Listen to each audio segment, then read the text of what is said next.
Ladies and gentlemen, this is the miter saw. Things you need to think about before using the miter saw. Do I have safety glasses on? Do I have hearing protection on? You need both. Before you even turn this on, there's a couple things you should check out. Does the safety guard work? Is it retracting when I bring it down? Is there debris on the table?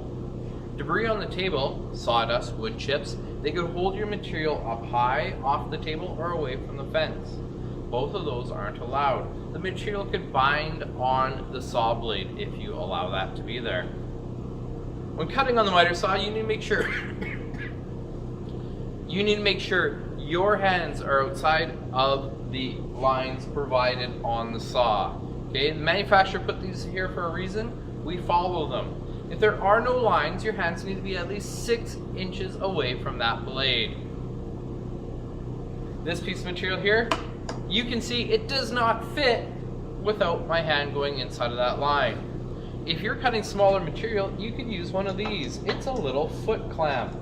It allows you to cut material smaller than the line.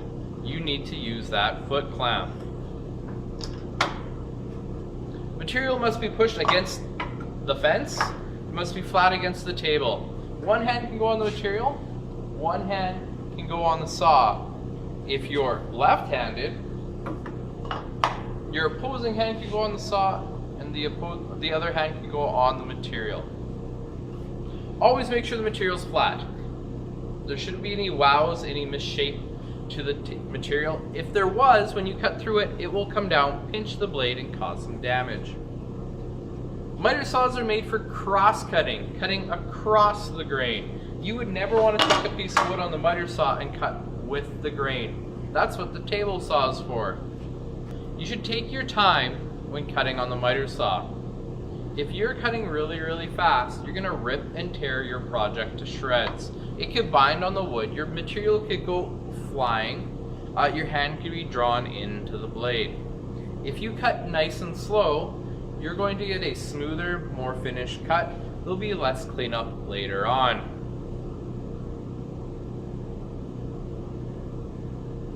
When you're ready to cut,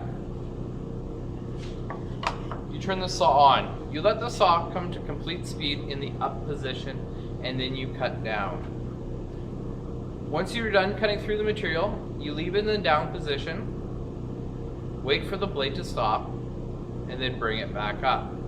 Never turn the saw on when it's in contact with the blade. Material is going to be thrown. Your hand could get drawn into the blade. Always keep this area clean. Don't pile your stock here. Don't put your material here. Keep the area clean. We do not need material falling while you're using the saw.